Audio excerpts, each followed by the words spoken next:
बहुत शीघ्र जो जेल से ये लाइव टेलीकास्ट कर रहा है, इसको हम बंद करवाने का प्रयास करेंगे और जल्दी ये बंद होगा इसका टेलीकास्ट।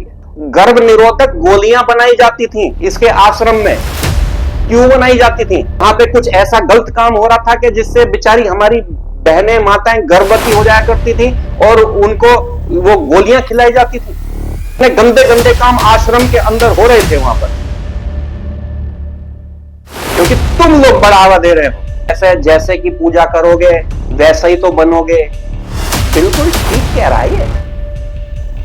कबीर की पूजा करके ये जेल में पड़ा है। 4 महिलाओं का इसने खून किया है, बच्चों का मर्डर किया है इसने, आज जेल में पड़ा है, आजीवन जेल में सड़ेगा। ध्यान रखना कि संत रामपाल की पूरा जीवन निकल जाएगा। ये अपनी आज तक भाषा तक नहीं सुधार पाया और इसमें अब तक किसी भी अनुयायी में अभी तक इतनी हिम्मत नहीं हुई है जो हमारी चुनौती स्वीकार करे। अगर तुम इतने बड़े कबीरपंथी हो तो अपने रामपाल से कहो कि अपने नाम के आगे से राम हटा दे। पहले तो ये भगवान राम का नाम जो लेके ये बैठा हुआ है, पहले बात तो ये राम हटा दे। और जितने कबीरपंथी हैं, जब तुम हिंदू देवी देवताओं को और हिंदू धर्म को तुम गालियां देते हो तो तुम हिंदू नाम क्यों रखते हो अपना? क्योंकि तुम्हें आरक्षण चाहिए। रोटी नहीं चलेगी बिना हिंदू नाम रखे हुए। हिंदू समाज के सभी लोगों को यह जानना अवश्य चाहिए कि ये कुछ जो पंथ चले हुए हैं, जैसे सबसे इनमें आजकल चर्चित हो रहा है संत रामपाल के द्वारा, और जैसे और भी अनुयायी हैं जो इन्होंने कबीर पंथ बना रखा है। अभी सबसे पहले तो मैं कबीर के संदर्भ में जाऊंगा, क्योंकि संत रामपाल भगवान शिव के संदर्भ में, हमारे देवी देवताओं के संदर्भ में बहुत अभद्र टिप्पणी कर रहा है अपने वीडियो में। मैंने उसे देखा है, मैं उनका भी आपको प्रमाण दूंगा सबका। लेकिन सबसे पहले कबीर का ही एक प्रमाण मैं दे देता हूं। अगर किसी में क्षमता हो तो इस पुस्तक को ढूंढ के जरा उसमें से निकाल के उसको जरा पढ़ लेना। और जहां ये बताता है कि एक मुसलमान जुलाहा, बार बार मैं इस बात को कहता रहूंगा, कबीर एक फारसी शब्द है, संस्कृत का शब्द नहीं है, ये फारसी का शब्द है, मुसलमानों का शब्द है, ये हिंदुओं का शब्द नहीं है। और ये मूर्ख इतने हैं ये कि ना ये संस्कृत जानते, 8वीं पास सारे हैं, ये पढ़ा लिखे इनमें कोई नहीं है। पढ़े लिखे होने के बाद आज भी इनमें जितने भी, और मैं ये भी दावा करता हूं कि जितने भी कबीर पंथी और जितने भी ये राधा स्वामी सत्संग वाले जितने भी हैं, इनमें से कोई भी संपन्न परिवार से हो, कोई भी अच्छा व्यापार करता हो, कोई भी अच्छा दुकान चलाता हो, सब निम्न स्तर के जीवन ये लोग जी रहे हैं। क्योंकि जैसे तुम गुरु का अनुसरण करोगे वैसे ही तुम्हें सब चीजें प्राप्त होती चली जाएंगी। खैर, मैं सबसे पहले कबीर के संदर्भ में आपके सामने कुछ बातें रखता हूं, और जो कबीर पंथी हैं जरा खुद रिसर्च करें इसके ऊपर, उन्हें पता चल जाएगा कि कबीर कौन था। यह है बैसकोट कबीर एंड कबीर पंथ 1907, ये एक पुस्तक का नाम है। ध्यान कर लो, दोबारा कर लेना, बैसकोट कबीर एंड कबीर पंथ 1907। इसमें क्या लिखा हुआ है? इसके गुरु शेख ताकी, इसका गुरु था शेख ताकी, जहां से इसने ये सब चौपाइयां वगैरह सब सीखी थी। ये सब, ये कट्टर इस्लामिक व्यक्ति था, कट्टर इस्लाम को मानने वाला था, हिंदू का कड़ा विरोधी था, हिंदू देवी देवताओं, हिंदू समाज का, सनातन संस्कृति का घोर विरोधी था ये।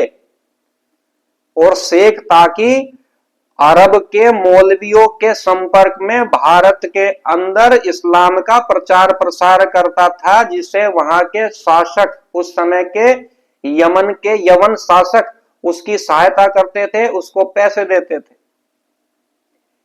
ये उसकी शरण में आया था और वहां से ये उसकी चेला बन गया, और इसकी खाने के ऊपर लड़ाई हो गई थी। हमने ये पहले भी बताया था, जब ये बल्क और बुखारा की यात्रा पे दोनों गए थे तो उस दौरान इसके गुरु ने इसे बासी खाना दे दिया था। चावल और सब्जी जो दी थी वो बासी थी, और उसे खाने के बाद इसको हैजा हो गया था। और दोनों में इतनी लड़ाई हो गई कि गाली गलोच पर अपने गुरु को ये गाली बकने लगा। गुरु ने इसकी पिटाई करी वहां पे, खूब खूब मारा पकड़ के इसे। पुस्तक में ढूंढ लेना, सब चीज मिल जाएगी तुम्हें। इसकी खाल उतार दी, वहां इतना मारा इसको, जमीन में लुटा लुटा के मारा इसे कबीर को। पढ़ो, इसके बारे में रिसर्च करना पड़ेगा, कई पुस्तकों में है। उस समय के मुसलमान उलेमाओं ने ऐसी पुस्तकें लिखी हुई हैं, पढ़ो उनको जरा, ज्ञान तब प्राप्त होगा। फिर उसके बाद हैजा हुआ, और इसके बाद इसके जो गुरु था शेख ताकि, उसने इसको श्राप दिया और वो सच देखो निकला। वो क्या लिखता है, यही छोड़ और क्या खा है माटी, तो ऊपर पांडे 6 मास की टाटी, अर्थात टट्टी को बोल रहा है, टाटी, टट्टी को टाटी बोल रहा है अपनी भाषा में, कि 6 मास तक इसने बीच बीच में टट्टी खा खा के अपना पेट भरा था, इसे खाने के लिए कुछ नहीं मिला था। और इसे बताते हो कबीर मुसलमान जुलाहे को, मुसलमान जुलाहे को तुम भगवान से ऊपर रखते हो।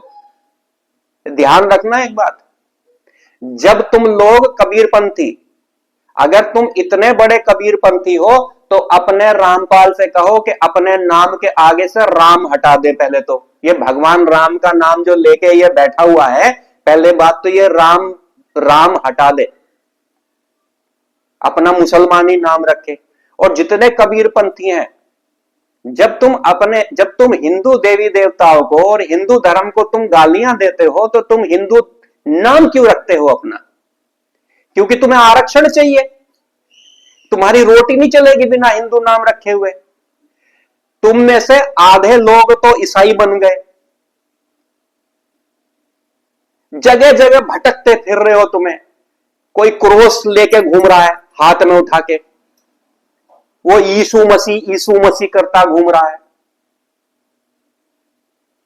कोई कुछ अपनाता फिर रहा है, कोई कबीरपंथी बन के जो है संत रामपाल को भगवान कह रहे, कबीर भगवान, कबीर भगवान। अरे तुम्हारे अंदर इतनी क्षमता है तो अपना नाम बदल के इस्लामिक नाम रख के दिखाओ। तुम हिंदुओं का नाम क्यों रखते हो? किसने राम नाम अपना राम रख रखा है, किसने कृष्ण पाल रख रखा है, किसी ने राम नरेश रख रखा है,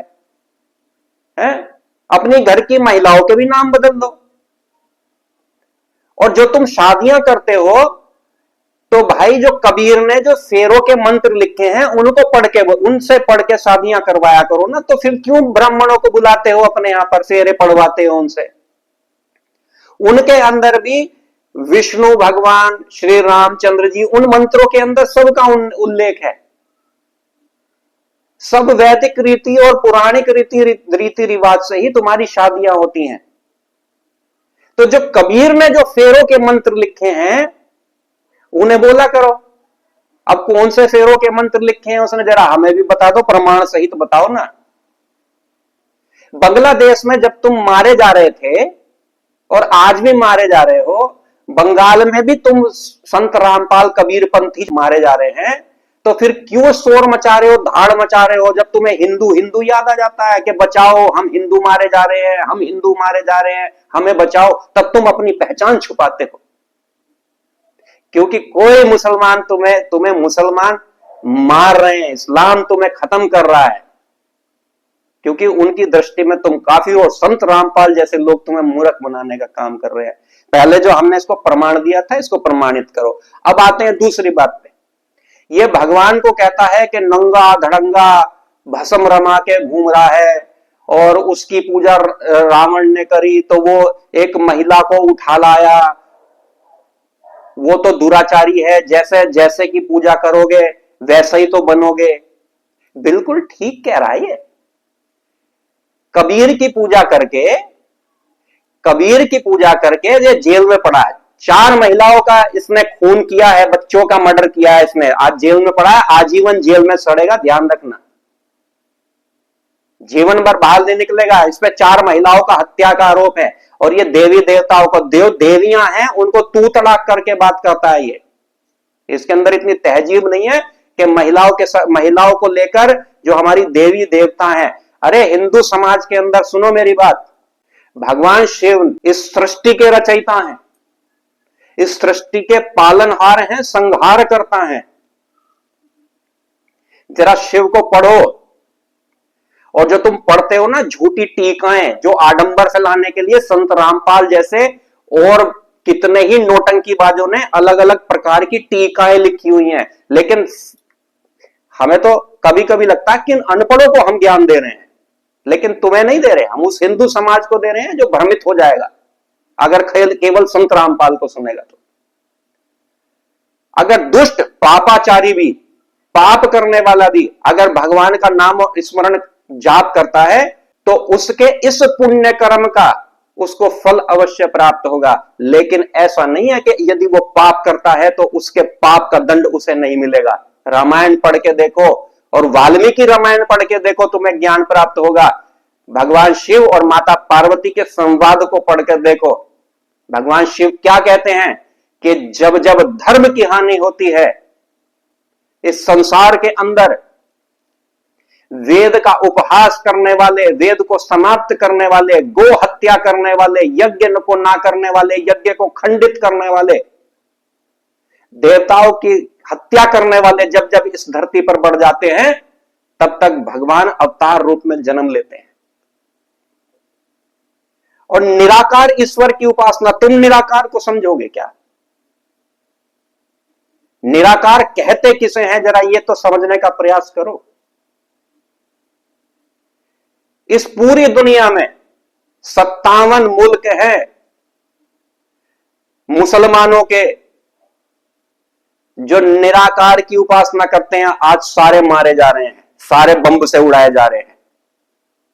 बिना साकार के निराकार की परिभाषा को परिभाषित नहीं किया जा सकता।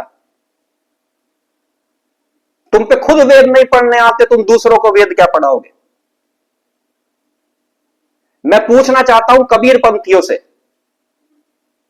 कि जब तुम्हारे घर के अंदर तुम्हारी माताजी भगवान शिव की, भगवान श्री कृष्ण की प्रतिमा लगाकर भगवान की उपासना करती थी और आंख बंद करके जब परमात्मा का ध्यान करती थी तो सामने साकार होते थे, आंख बंद करते ही वो निराकार स्थिति में पहुंच जाती थी।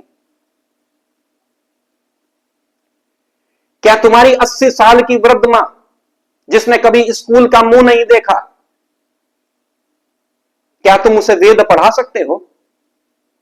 जब तुम पे पढ़ना लिखना स्वयं पे नहीं आता, तुम खुद वेद नहीं जानते, वेद जानते हो कितने समय में पढ़ा जाता है?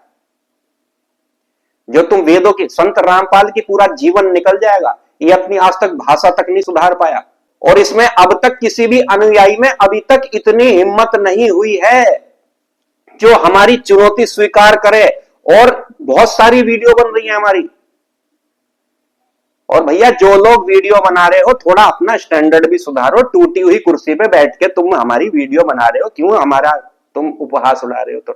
थोड़ी अपनी है, थोड़ी अपनी थोड़ी सी अपने थोड़े से स्टैंडर्ड को बढ़ाओ थोड़ा सा। कुर्सी तो अच्छी बिछा के हमारे लिए बोलो। पढ़े लिखे हो नहीं, जानते कुछ हो नहीं, महिलाओं के संदर्भ में अभद्र टिप्पणी क्यों नहीं करोगे? क्योंकि तुम्हारा गुरु 4 महिलाओं की हत्या के आरोप में जेल में बंद है। और वो कौन थी महिलाएं? जो आश्रम में आया करती थी, कबीर को माना करती थी, जो संत रामपाल को भगवान माना करती थी, वो महिलाएं थी। वो छोटे बच्चे थे जिनकी हत्या कर दी गई। तुम्हारे घर का जिस दिन कोई मरेगा, जब तुम्हें पता चलेगा कि किसी की हत्या जब होती है, किसी के परिवार में जब किसी को मार दिया जाता है, गर्भ निरोधक गोलियां बनाई जाती थी इसके आश्रम में। क्यों बनाई जाती थी? क्या वहां पे कुछ ऐसा गलत काम हो रहा था कि जिससे बेचारी हमारी बहनें, माताएं गर्भवती हो जाया करती थी और उनको वो गोलियां खिलाई जाती थी? इतने गंदे गंदे काम आश्रम के अंदर हो रहे थे वहां पर, क्योंकि तुम लोग बढ़ावा दे रहे हो, तुम लोग अंधविश्वास में हो, वेदों के साथ छेड़खानी कर रहे हो, जहां पे शब्दों का हेर फेर करके बता रहे हो तुम लोग। आज तक मेरी बात का, इस बात का किसी ने उत्तर नहीं दिया है कि यह कबीर संस्कृत का शब्द है या फारसी का शब्द है। मैंने 10 बार कह दिया, अगर कोई ये कह देगा कबीर संस्कृत का शब्द है तो जो कहो वो करने के लिए हम तैयार हैं। इसे प्रमाणित सहित प्रमाण करके दिखा दो हमें, हम मानने के लिए तैयार हैं। तुम नहीं कर पाओगे, क्योंकि तुमने हिंदू धर्म को अपमानित करने का एक संकल्प लिया हुआ है। अब तुम्हारी स्थिति ऐसी है, इन लोगों की जो कबीरपंथी हैं, जो ये राधा स्वामी सत्संग वाले हैं, जो निरंकारी हैं, डेरा सच्चा सौदा वाले हैं, ये आर्य समाजी है, ये मूर्ति पूजकों को, सनातन संस्कृति को जब ये गालियां देते हैं, ये अपने आप को बहुत बड़ा विद्वान समझते हैं। इस देश का सबसे बड़ा उद्योगपति अंबानी भी राम का उपासक है। इस देश के प्रधानमंत्री भी राम के उपासक हैं। वीर शिवाजी भी भगवान शिव के उपासक थे, जिनकी वजह से तुम आज बैठे हो। महाराणा प्रताप भगवान शिव के उपासक। किस किस के उदाहरण दूं तुम्हें मैं? स्वामी विवेकानंद भगवान शिव के उपासक। किसके उदाहरण लोगे? निकालो संतों की श्रृंखलाएं जो इन्होंने संसार में परचम फैला दिया। आज इन्हीं संतों की कृपा है कि जो तुम आज गणित पढ़ते हो। आर्यभट्ट कौन थे? पता करो। महर्षि चरक कौन थे? पता करो। पता करो साधु संत कौन थे जिन्होंने वेदों की रचनाएं करके भगवान की साक्षात वाणी, जिनको ज्ञान प्राप्त हुआ और जिन्होंने आयुर्वेद, चिकित्सा पद्धति, इस विज्ञान के क्षेत्र में आगे बढ़े। तुम्हारे गुरु ने तुम्हें क्या दिया? कबीर ने क्या दिया? मैं पूछना चाहता हूं कबीर पंथियों से, कबीर ने तुम्हें दिया क्या? चौपाइयां, वेदों को गाली, हिंदुओं को गाली। उसके मुंह फूटे मुंह मुसलमानों के लिए एक भी गाली नहीं निकली है। एक दो शब्द बोल दिया कि मन चिल्लाते क्यों? बस इतना नहीं, उसकी गर्दन साफ कर देते मुसलमान। कर ही रहा था, इस्लाम का काम तो कर ही रहा था वो। आज जो तुम शिक्षा ले रहे हो, आज तुम इन साधु संतों के ज्ञान अर्जित करी हुई शिक्षा तुम ले रहे हो। जो तुम आज जो रोटी खा रहे हो, तुम्हारे बच्चे जो आज डॉक्टर बन रहे हैं, जो आयुर्वेद में, एलोपैथ में, जो एलोपैथ कहां से निकला हुआ? आयुर्वेद से निकला हुआ है। कि तुम्हारे बच्चे डॉक्टर बन रहे हैं, इंजीनियर बन रहे हैं, ये साधु संतों की कृपा है, ये रामपाल की कृपा है। जो हत्या के आरोप में अंदर जेल में पड़ा हुआ है, बहुत शीघ्र जो जेल से ये लाइव टेलीकास्ट कर रहा है, इसको हम बंद करवाने का प्रयास करेंगे और जल्दी ये बंद होगा इसका टेलीकास्ट। ये जाकिर नाइक जैसे देशद्रोही, हिंदू विरोधी का ये अनुयायी है, उसके साथ मिलकर काम करता है ये। इसकी सरकार द्वारा जांच होनी चाहिए। इसके जितने भी कबीरपंथी लोग हो, तुम रोटियों के लिए मोहताज हो रहे हो, तुम्हारे पास खाने के लिए रोटी नहीं है, और वो आश्रम खड़े कर दिए उसने। अरबपति खरबपति हुए पड़े हैं ये, तुम्हारे पास रोटी नहीं है खाने की। लेकिन हम विरोध करते रहेंगे, एक एक चीज का विरोध करेंगे। पहले जो हमने जो इसका प्रमाण के साथ तुम्हें बताया है कि जो इसने 6 महीने तक टट्टी खा के जो अपना गुजारा करा था कबीर ने, तुम्हारे भगवान ने जरा पहले इसका पता करके